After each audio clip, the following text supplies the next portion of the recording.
The Hundred Years' War was a series of intermittent conflicts that lasted from 1337 to 1453, with periods of peace in between.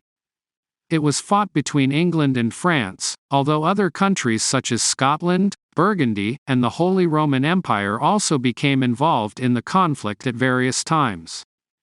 The war was fought over a range of issues, including territorial disputes, claims to the French throne, and economic concerns. One of the interesting facts about the Hundred Years' War is that it was not actually a continuous 100-year conflict. Instead, it was a series of battles and sieges that took place over the course of more than a century. The war was marked by a number of key events and battles, each of which had a significant impact on the outcome of the conflict. One of the most important factors in the early stages of the war was the English longbow. The longbow was a powerful weapon that could shoot arrows up to 250 yards, which allowed the English to inflict heavy casualties on the French from a distance. This gave the English a significant advantage in many of the early battles of the war, such as the Battle of Crecy in 1346 and the Battle of Poitiers in 1356. Another interesting fact about the war is the emergence of Joan of Arc, a teenage peasant girl who claimed to have been sent by God to help the French drive the English out of France. Joan of Arc led the French forces to several important victories, including the lifting of the English siege of Orleans.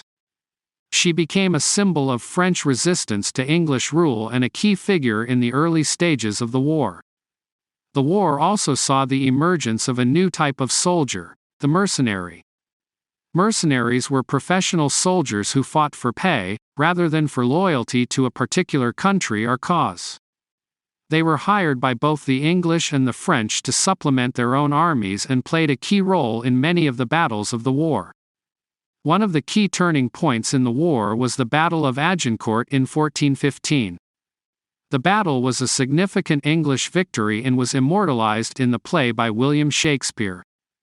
The English army, led by Henry V, was outnumbered by the French, but their use of the longbow allowed them to inflict heavy casualties on the French and secure a decisive victory. The war had a significant impact on the development of artillery. The English began to make greater use of cannon and other forms of artillery, which allowed them to break through the walls of French fortresses. This gave the English a significant advantage in many of the later battles of the war, such as the Battle of Formigny in 1450. The Black Death, which swept across Europe in the mid-14th century, had a major impact on the war. It weakened both the English and French armies and made it difficult for either side to maintain a strong military presence. The war had a profound impact on the social and political landscape of both England and France. It led to the consolidation of royal power in England and the emergence of a more centralized state in France. The war also had a significant impact on the economy of both countries, with the need to finance the war leading to the development of new industries and trade routes. The Hundred Years' War was finally brought to an end by the French victory at the Battle of Castillon in 1453. With this victory, the French were able to retake Bordeaux, which was the last remaining English stronghold in France. The war had lasted for over a century and had left both countries exhausted and weakened. However, it had also played a significant role in shaping the history and development of both England and France. In conclusion, the Hundred Years' War was a complex and fascinating conflict that spanned more than a century. It was fought over a range of issues, from territorial disputes to claims to the French throne.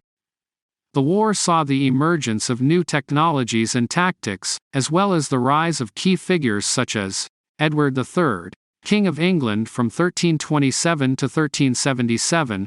Edward III played a key role in starting the Hundred Years' War. He claimed the French crown based on his mother's lineage and launched a series of military campaigns to enforce his claim. Edward III was a skilled military leader and strategist who won several important battles against the French in the early years of the war. Philip VI, King of France from 1328 to 1350. Philip VI was the first king of the Valois dynasty, which ruled France for more than 2 centuries.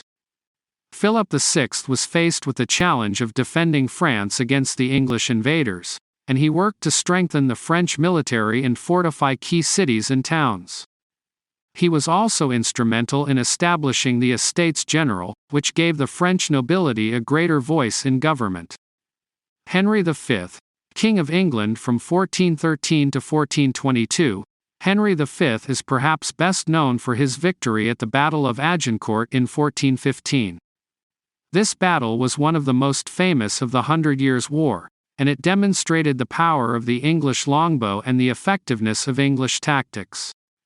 Henry V also worked to strengthen English institutions and to establish a more centralized government. Charles VII, King of France from 1422 to 1461, Charles VII was a key figure in the latter stages of the 100 Years' War. He is perhaps best known for his decision to support Joan of Arc and to allow her to lead French troops into battle. Charles VII also worked to rebuild the French military and to establish a more effective government. Joan of Arc. As mentioned earlier, Joan of Arc was a teenage peasant girl who claimed to have been sent by God to help the French drive the English out of France.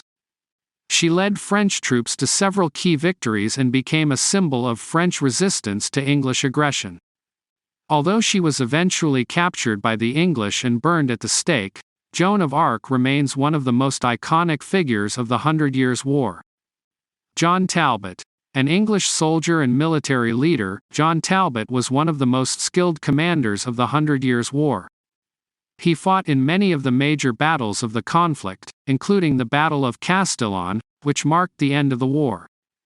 Talbot was known for his bravery, his tactical genius, and his unwavering loyalty to the English cause. Charles the Bold. Duke of Burgundy from 1467 to 1477, Charles the Bold was a key figure in the latter stages of the 100 Years' War. He initially supported the English, but he eventually switched sides and allied with the French. Charles the Bold was a skilled military commander and a shrewd politician who played a key role in shaping the political and military landscape of late medieval Europe. Do you know other interesting facts about the 100 Years' War that were not mentioned? Please comment and share your knowledge.